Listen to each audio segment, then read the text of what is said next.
Item type में value item क्या है? Value item is like, again it's a type of text item. या text item के type में ही होगा, but it will have some value. Like एक आपको एक कूपन मिलता है, जिसको आप अगर जाते हो वेबसाइट पे या शॉपिंग कॉम्प्लेक्स पे, तो you will get some value at. Like आपको 2,000 का कूपन मिला, आपने बिग बाजार में गया और 2,000 का सामान आप खरीद सकते हो। तो we can not say that coupon is just a text, correct? That coupon have some value. तो इसके उसको कौन सा आइटम बोलेंगे? Value item. Value item. या पैकेजिंग आइटम, लाइक अगर कुछ पैकेज करने के लिए कुछ मटेरियल यूज हो रहा है, तो उसको भी ट्रैक करना होगा, उसको भी मटेरियल को अपडेट करना होगा, उसका स्टॉक मेंटेन करना होगा। तो for that we will categorize those all material as a packaging item, है ना? ये तो हमने ऑलरेडी पढ़ रखा था। Next next is a business item. What is business item? Business item है, अगर यहाँ पे हम वो कंट्रोल करेंगे कि अगर हमने बिजनेस आइटम को चेक कर रखा है, तो एक बिजनेस डेटा होता है। What is business data? जो भी हेडर लेवल पे डेटा होता है वो बिजनेस डेटा होता है, and that is applicable for the all line item level. But if he wants to change the business data from the header level and at the line item level, if he wants to change the business data at the line item level, to enable that, if he wants to change, to enable करने के लिए business item में check होना चाहिए, then only you will be allowed to change the business data। समझ में आ रहा? हम्म। हम्म। यहां तक हमने बिजनेस आइटम तक पहले से पढ़ चुके थे। Next coming to the completion rule. What is completion rule? See, हमने एक सेल्स ऑर्डर बनाया, okay, for 50 quantity. Customer has asked only 10 quantity. Can I say that order is completed? हाँ, कस्टमर नहीं। क्या बोला? हाँ।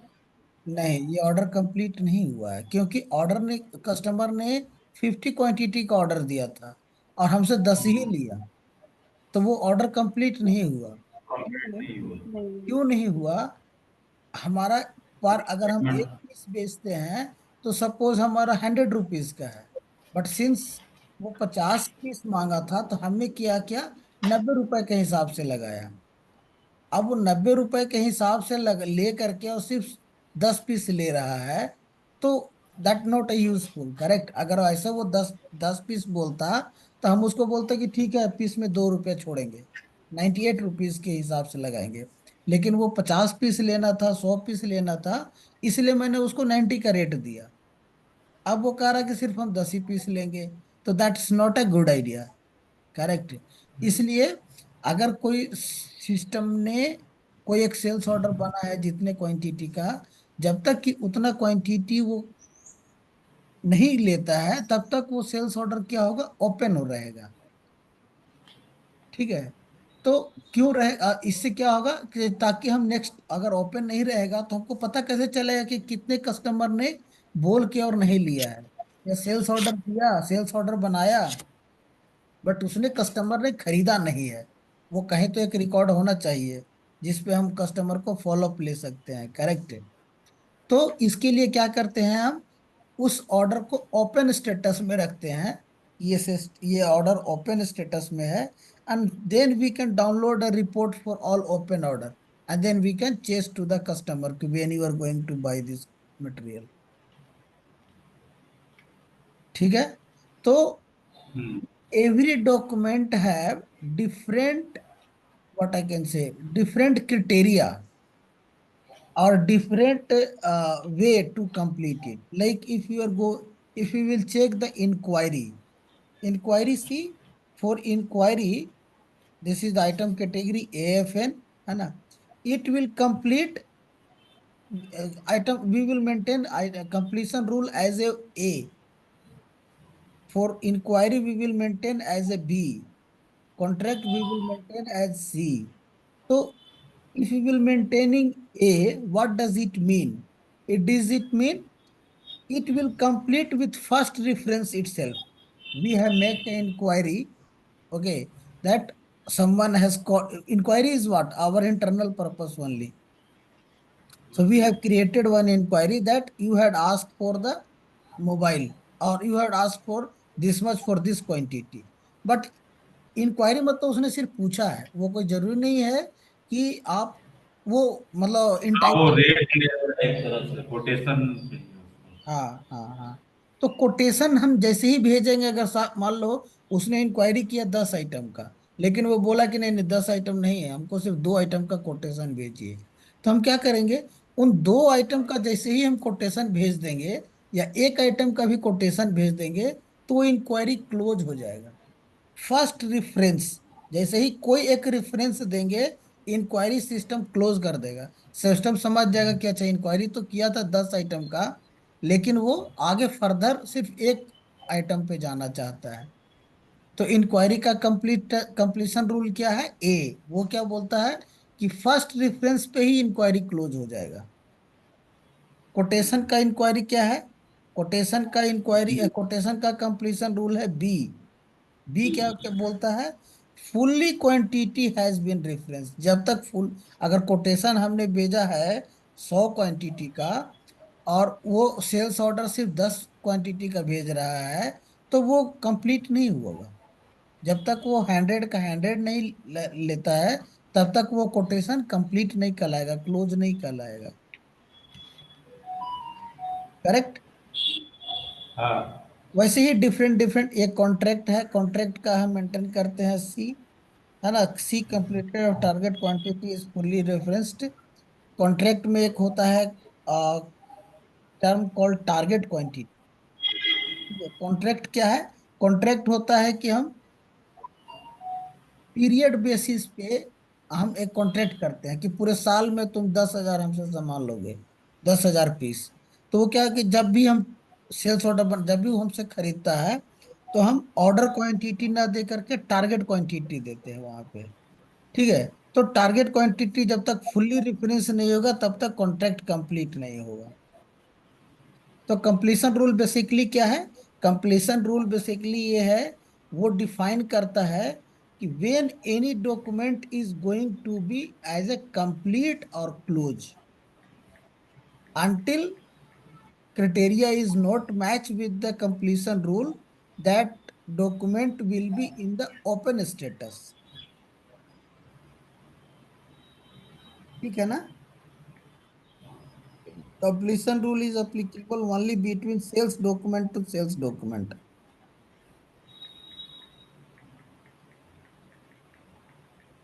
कंप्लीशन रूल कहाँ पे है? Only applicable on sales document to sales document. Sales document ये सब जितना भी दिख रहा है, इंक्वायरी, कोटेशन, ट्रैक्ट, ये सब क्या है? Part of self. ये ये सारा, पार्ट ऑफ सेल्फ। हाँ ये सारा क्या है? सारा सेल्स डॉक्यूमेंट है। जैसे हम इंक्वायरी बनाए, वो भी एक सेल्स डॉक्यूमेंट है। उस इंक्वायरी के रेफरेंस से कोटेशन बना रहे हैं, वो भी एक रेफरेंस डॉक्यूमेंट है। तो कंप्लीशन रूल कहाँ अप्लीकेबल होता है? Only on the sales document to sales document पे।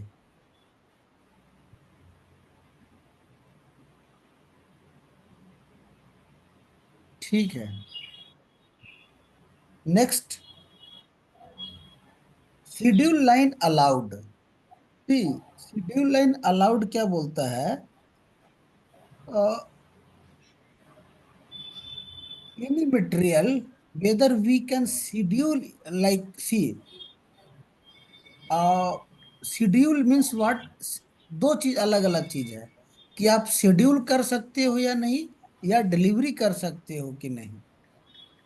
तो शेड्यूल लाइन का मतलब क्या है कि वो इंडिविजुअली आप उसको शेड्यूल कर सकते हो। जैसे टेक्स्ट मटेरियल की अगर हम बात करें, तो टेक्स्ट मटेरियल को आप शेड्यूल नहीं कर सकते। ऐसा नहीं है कि फ्रीज आप आज भेज दे रहे हो, और बुकलेट जो है, ये यूजर मैनुअल जो है, 2 दिन बाद आप उसको शिप कर रहे हो। टेक्स्ट मटेरियल को शेड्यूल लाइन वो उसका डिलीवरी अलाउड है, बट वो डिलीवरी कैसे होगा? Always along with the main material. हम सेपरेटली टेक्स्ट आइटम को शेड्यूल नहीं कर सकते हैं। समझ में आ रही है बात, कोरिलेट हो रहा है।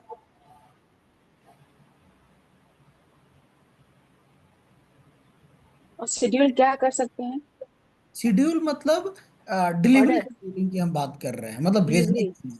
अगर आपने हमसे मांगा है, मान लो 10 फ्रीज, ठीक है, तो ऐसा नहीं कि 10 फ्रीज हम दे रहे हैं आज, और उसका यूजर मैनुअल और डॉक्यूमेंट जो है वो हम बाद में डिलीवरी कुरियर करेंगे। ऐसा हो सकता है क्या?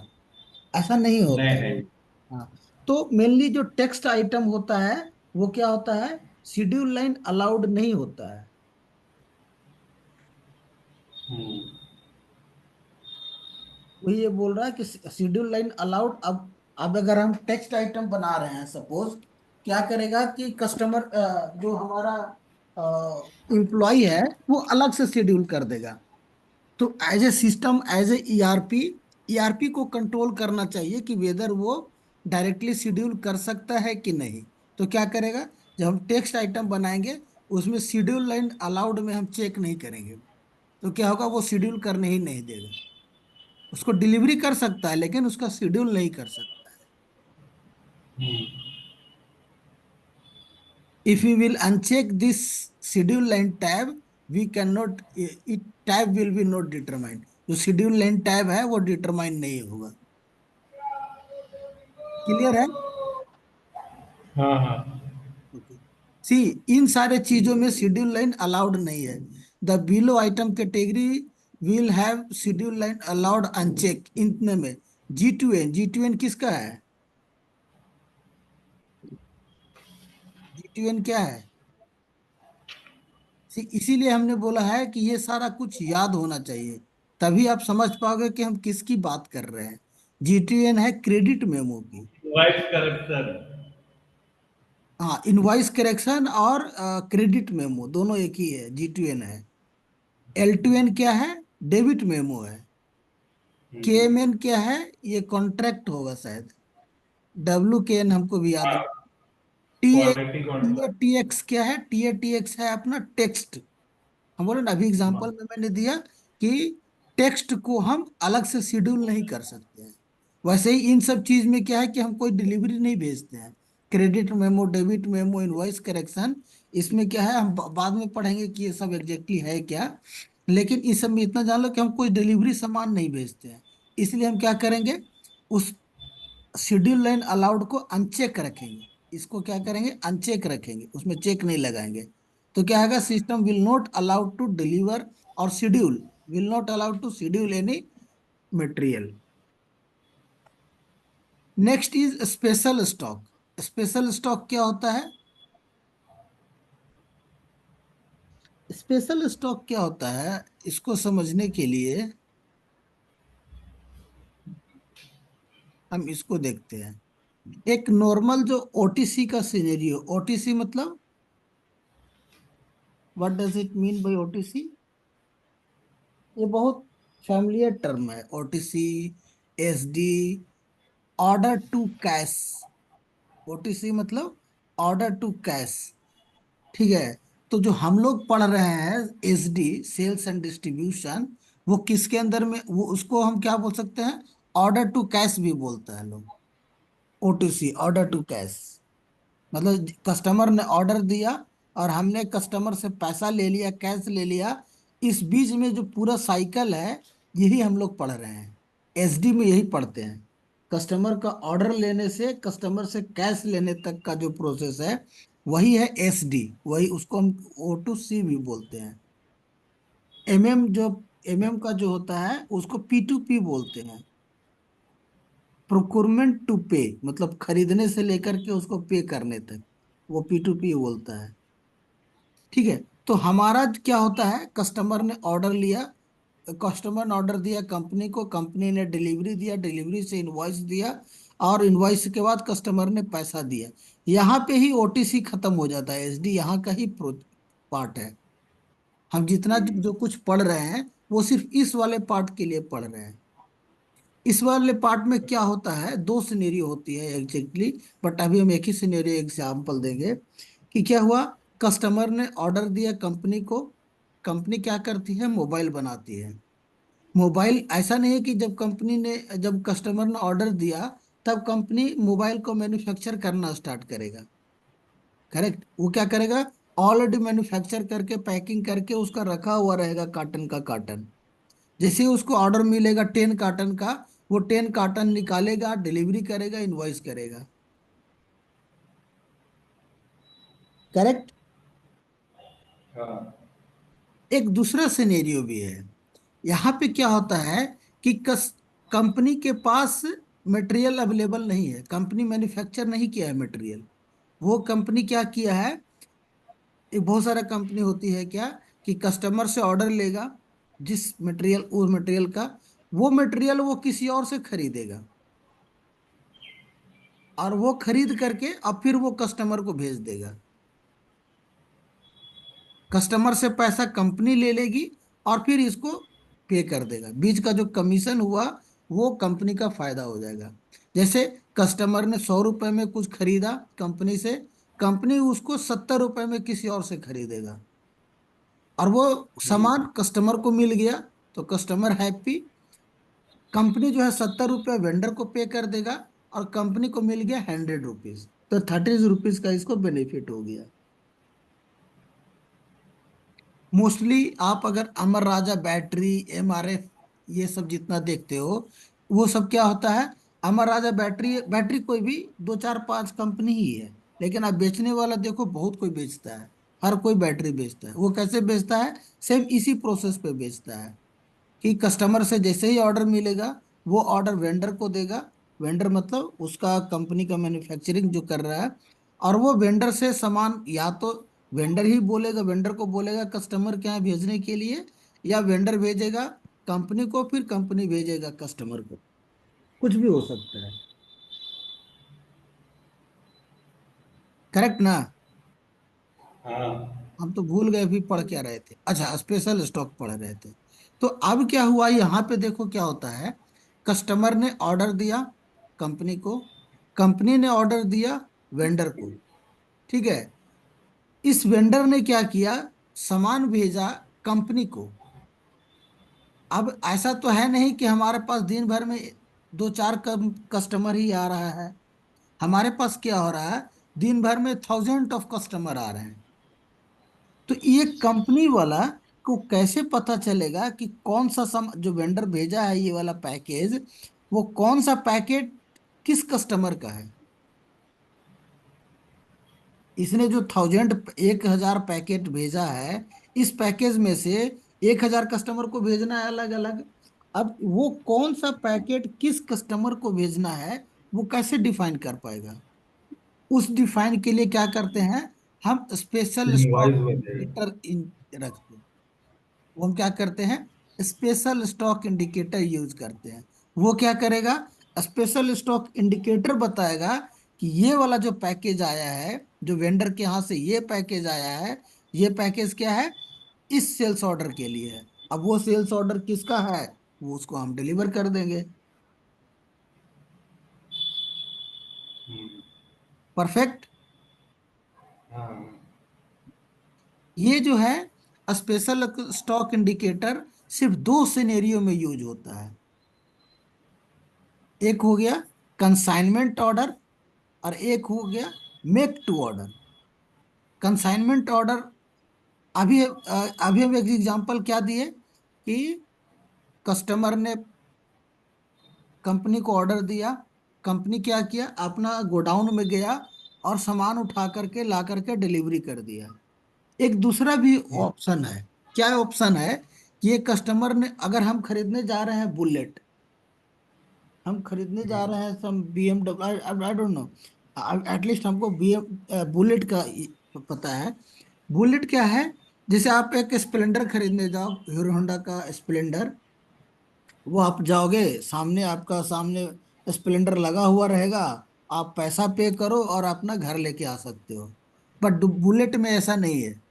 बुलेट में क्या है, आप जब जाओगे शोरूम में, वो आपसे पूछेगा सर आप कैसा बुलेट चाहते हैं, हेडलाइट कैसा रहेगा, कलर कौन सा लेना चाहते हैं, उसमें साले मैंने डिफरेंट डिफरेंट वो आपको ऑप्शन देगा।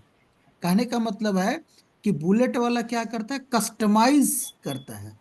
एवरी कस्टमाइज्ड वैसे पे वो कोई कस्टमाइज। कोई 300 सीसी का रहेगा, कोई 450 सीसी का रहेगा। करेक्ट। और उसमें आप चूज कर तो सकते हो सब कि मुझे इतना सीसी का चाहिए। स्प्लेंडर में आप चूज नहीं कर सकते हो। स्प्लेंडर में क्या है कि जैसा वो उसका वो बना एक ही हुआ है उसी सीसी में का से था। आपको लेना है। लेकिन बुलेट में क्या है, वो चूज करने को बोलता है कि सर आप अपने से चूज कर सकते हो कि कैसा कौन सा सामान आपको चाहिए। और उस कस्टमर के रिक्वायरमेंट के हिसाब से वो बुलेट बनाएगा और फिर उस कस्टमर को देगा। लेकिन अगर दिन भर में सोचो, अगर उसके यहाँ 2,000 या 5,000 कस्टमर आ रहा है, जैसे बुलेट जहाँ मैन्युफैक्चर हो रही है, वो तो पूरे इंडिया से ऑर्डर मिलेगा, उसको दिन भर में 5,000 ऑर्डर मिल रहा है। अब वो 5,000 डिफरेंट डिफरेंट टाइप का, ऐसा तो नहीं कि सिर्फ बुलेट बना रहा है वो बुलेट का कलर डिजाइन, इधर का ये उधर का वो, अलग अलग डिजाइन है उसका। वो डिजाइन कैसे है, कस्टमर स्पेसिफिक पे।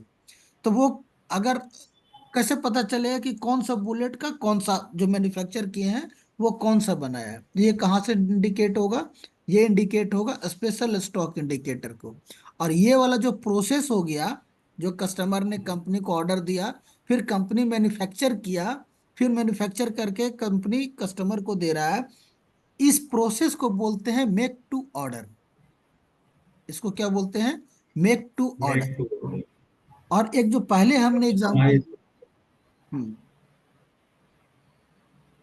इससे पहले जो मैं, मतलब इसको हम लोग ऐसे सिंपल वे से जान सकते हैं कि मेक टू ऑर्डर मतलब कंपनी कस्टमाइज्ड वे से कस्टमर के हिसाब से ऑर्डर बना रहा है, वो मेक टू ऑर्डर हो जाएगा।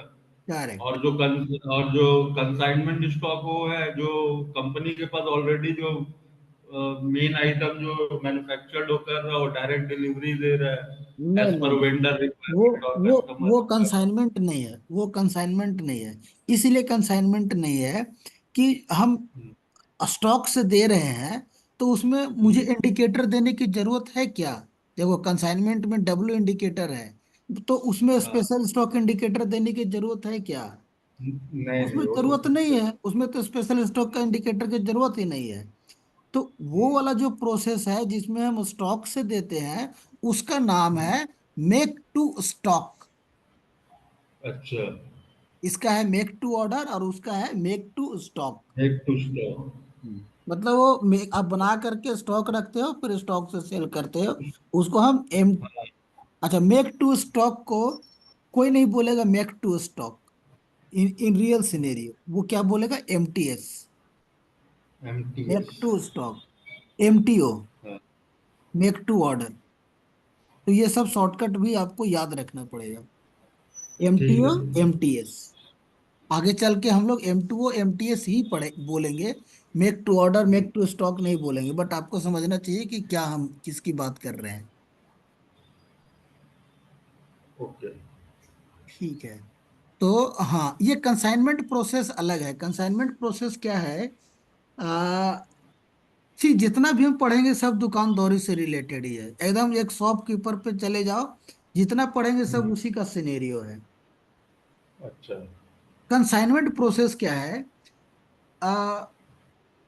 एमआरएफ टायर वाला है, ठीक है। हम्म। एमआरएफ टायर क्या कर रहा है, मारुति जहाँ पे कार बनती है, अब कार जो है हर दिन, सपोज 10,000 कार बन रही है, तो 10,000 हाँ। कार के लिए 40,000 टायर उसको हर दिन यूज हो रहा है। तो हम्म। आपको क्या लगता है कि मारुति वाला हर बार जब उसका 40,000 खत्म होगा, या मान लो वो 1 लाख मंगा लिया और जब खत्म होगा तो फिर वो खरीदने जाएगा, एमआरएफ को ऑर्डर देगा और ये करेगा तब आएगा उसके पास?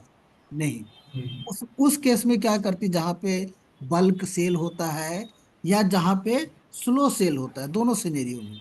एक और सिनेरियो क्या है कि मेरा एक प्रोडक्ट है जो बहुत बिक ही नहीं रहा है, कंपनी हम्म। मैन्युफैक्चर किया है बट वो उसका बिक नहीं रहा है। अब वो क्या करेगा, वो चाहता है, नहीं दुकान में देखो, चाहे कोई नया प्रोडक्ट कोई आप लॉन्च करो, तो क्या आप बोलोगे, आप दुकान वाले को बोलोगे कि आप मेरा सामान रखो, जब आपका बिकेगा तब आप हमको पैसा। सब करते हैं। होता है ऐसा, या तो आपका हाँ। सामान नया नया है, या आपका सामान नहीं बिक रहा है, या तो कोई हम्म। ज्यादा यूज करने, मतलब फ्रिक्वेंटली बहुत ज्यादा यूज कर रहा है। तो इन सिनेरियो में क्या होता है, हम अपना सामान कस्टमर के यहाँ रख देते हैं। अब एमआरएफ के लिए मारुति वाला तो कस्टमर हो गया। अगर हमने कोई सामान नया प्रोडक्ट लॉन्च किया है तो दुकानदार हमारे लिए कस्टमर हो गया। तो हम क्या हम्म। करते हैं, या उसको वेंडर भी बोलते हैं, सीएसए भी बोलते हैं, कंसाइनमेंट स्टॉक एजेंट भी बोलते हैं। हम्म। कंपनी जो है सीएसए के पास अपना स्टॉक रख देती है, और जब सीएसए सामान बेचता है तब हम उसका पैसा लेते हैं वापस। उस समय पैसा लेते हैं ठीक। जब वो बेचेगा। तो इस वाले हम्म। प्रोसेस को हम क्या बोलते हैं, कंसाइनमेंट स्टॉक प्रोसेस। ओके। तो तीन प्रोसेस हमने आज पढ़ा, consignment process, MTS and MTO. हाँ। MTS make to stock, MTO make to order. Make to order. ये जो स्पेशल स्टॉक इंडिकेटर है वो सिर्फ दो सिनेरियो में यूज होगा, कंसाइनमेंट में ओके। और मेक टू ऑर्डर में। ऑर्डर में। कंसाइनमेंट अगर हम डब्लू मेंटेन करेंगे, इसका मतलब वो कंसाइनमेंट रहेगा। कंसाइनमेंट स्टॉक और है। स्पेशल स्टॉक इंडिकेटर ई मेंटेन करेंगे, मतलब मेक टू ऑर्डर रहेगा। ठीक। ये सब हम बाद में पढ़ेंगे, इसका एग्जैक्टली क्या है ये। जैसे इसमें क्या है, अच्छा नहीं, इसको बाद में ही पढ़ते हैं।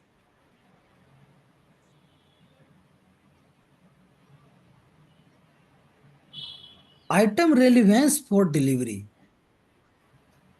आइटम रेलिवेंस फॉर डिलीवरी, ये क्या बोलेगा, ये बोलता है कि whether this material is relevance for delivery और नॉट। मतलब हम इसको डिलीवरी कर सकते हैं कि नहीं।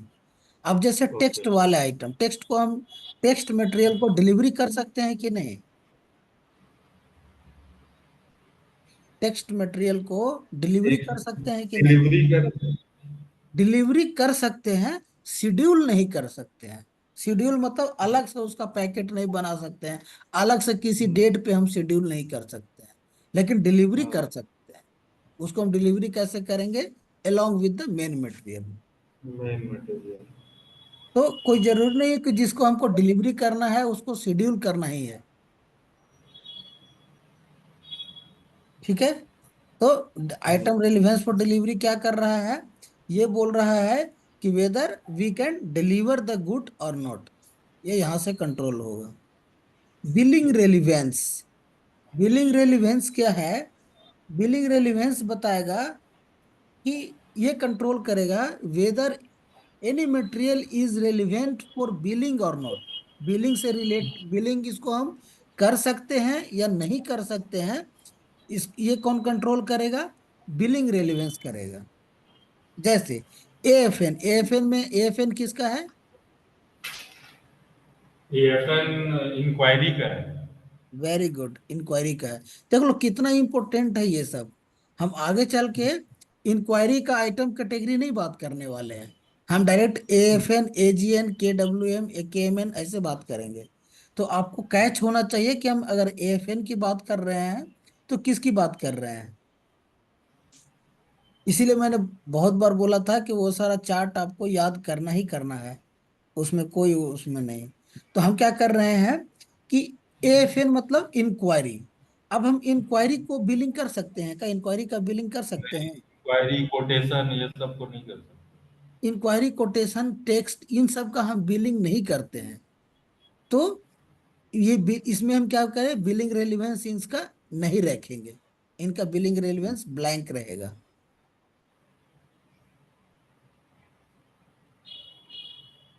जिसको हम बिलिंग कर सकते हैं, टीएन, टीएन क्या है, टीएन हमारा मेन आइटम कैटेगरी है। रस ऑर्डर। नहीं, सिर्फ रस ऑर्डर नहीं है, टीएन मेन आइटम कैटेगरी है, जिसमें भी हम सेल कर रहे हैं। रस ऑर्डर हो गया या रस ऑर्डर स्टैंडर्ड ऑर्डर ऑर्डर। हो गया। मेनली हम इसको रस ऑर्डर के लिए नहीं जानते हैं, मेनली इसको हम स्टैंडर्ड ऑर्डर के लिए ऑर्डर। जानते हैं। ये स्टैंडर्ड आइटम कैटेगरी है हमारा। मतलब अगर दिन भर में हम 100 सेल्स ऑर्डर बनाएंगे तो 90 सेल्स ऑर्डर हमारा टीएन का रहेगा। टीएन से। है ना, इसलिए हम इसको बोले हैं, इसको एकदम टीएन मतलब दिमाग में आना चाहिए कि स्टैंडर्ड आइटम कैटेगरी है। ठीक है। तो इसका आइटम कैटेगरी हम ए रखेंगे, मतलब इनका बिलिंग रेलिवेंस अब है। ठीक है। अब इसमें क्वेश्चन ऐसे पूछेगा कि कौन कौन सा आइटम कैटेगरी है जिसका हम बिल कर सकते हैं, और कौन कौन सा ऐसा आइटम कैटेगरी है which is not relevant for billing. अगर वो नॉट रिलेवेंट फॉर बिलिंग है तो आपको इन सब का नाम याद रखना होगा। मैंने पहले तो सोचो आप मन में कि कौन कौन सा बिलिंग नहीं हो सकता है।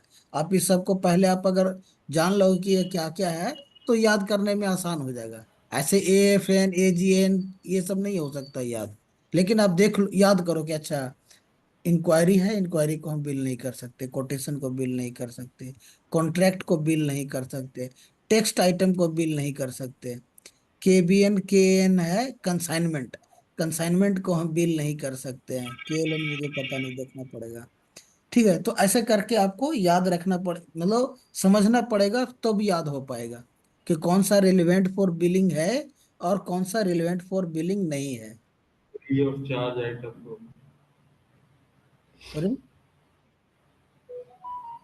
अच्छा, रेलिवेंट फॉर बिलिंग में भी दो तरह का बिलिंग होता है, ये देखो। ये भी बिल कर सकते हैं, रेलिवेंट फॉर बिलिंग है, ये भी रेलिवेंट फॉर बिलिंग है।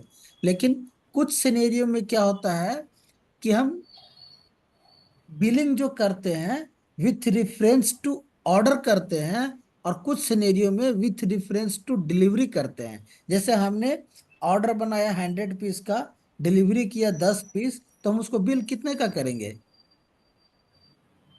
हम बिल 10 पीस का करेंगे। का ही करेगा। ठीक है, उस केस में क्या हो गया, मतलब इस केस में कौन सा हो गया? इस केस में हो गया, ये हो गया डिलीवरी रिलेटेड बिलिंग। ये हो गया, इसको हम बोलेंगे डिलीवरी। अब लेकिन उल्टा साइड एक होता है। एक होता क्या है कि हमने सर्विस करने गए, हम AC रिपेयर करने किए, 5 AC रिपेयर किए, उसमें हमने कुछ डिलीवरी तो किया नहीं, तो उसको हम कैसे बिल करेंगे? तो उस केस में हम ऑर्डर रिलेटेड बिलिंग करेंगे। अगर हम आइटम रेलिवेंस में बी डाल रहे हैं, मतलब वो क्या हो गया? ऑर्डर रिलेटेड बिलिंग हो गया। ए डाल रहे हैं तो डिलीवरी रिलेटेड बिलिंग हो रहा। देखो, डिलीवरी रिलेटेड बिलिंग किसके किस में है? स्टैंडर्ड ऑर्डर में। स्टैंडर्ड ऑर्डर मतलब हम सेल्स ऑर्डर बनाएंगे, डिलीवरी करेंगे, तब बिलिंग करेंगे। तो वो हो गया KEN किसका है? कंसाइनमेंट का है। देखो यहाँ पे कंसाइनमेंट का 4 पार्ट है। ये हमने कंसाइनमेंट पढ़े हैं क्या? नहीं नहीं, कंसाइनमेंट नहीं। अच्छा ठीक है, तो कंसाइनमेंट हम कल हल्का सा समझा दे रहे हैं, सो दैट कि आप इसको ये कर, आज नहीं, आज तो अब 2 मिनट का सिर्फ बचा हुआ टाइम हमारा। तो कल हम पहले कंसाइनमेंट एक बार थोड़ा सा समझा देंगे, ताकि इसको आप को रिलेट कर सको कि ये कहाँ पे ये कह रहा है कि consignment not relevant for billing है, यहाँ पे कह रहा है कि कंसाइनमेंट डिलीवरी रिलेटेड बिलिंग है। तो ये थोड़ा सा डिफरेंस समझ में आ जाएगा। ठीक है, आज का लिए इतना ही रहेगा, है ना? ठीक। और कल फिर हम, अच्छा, थर्ड पार्टी प्रोसेस भी समझा ही रहा है। ठीक है, फिर कल ऐसा करते हैं कि ये वाला जो हम लोग छोड़ दिए थे, IPO, इंडिविजुअल परचेज ऑर्डर, ये भी कल समझा ही देते हैं, क्योंकि नीचे थर्ड पार्टी है। तो कल 3 प्रोसेस हम लोग पढ़ेंगे, IPO, थर्ड पार्टी कंसाइनमेंट। और कंसाइनमेंट, तीनों कल प्रोसेस पढ़ लेंगे। ठीक ठीक है। है, मिलते हैं कल 8 बजे। और आप हाँ। लोग मैसेज करके याद दिला दिया करो अगर हम ना ज्वाइन कर रहे हैं कुछ तो, हम तो भूल ही गए ओके। थे। ठीक है, बाय ठीक बाय। है। Thank you. Thank you.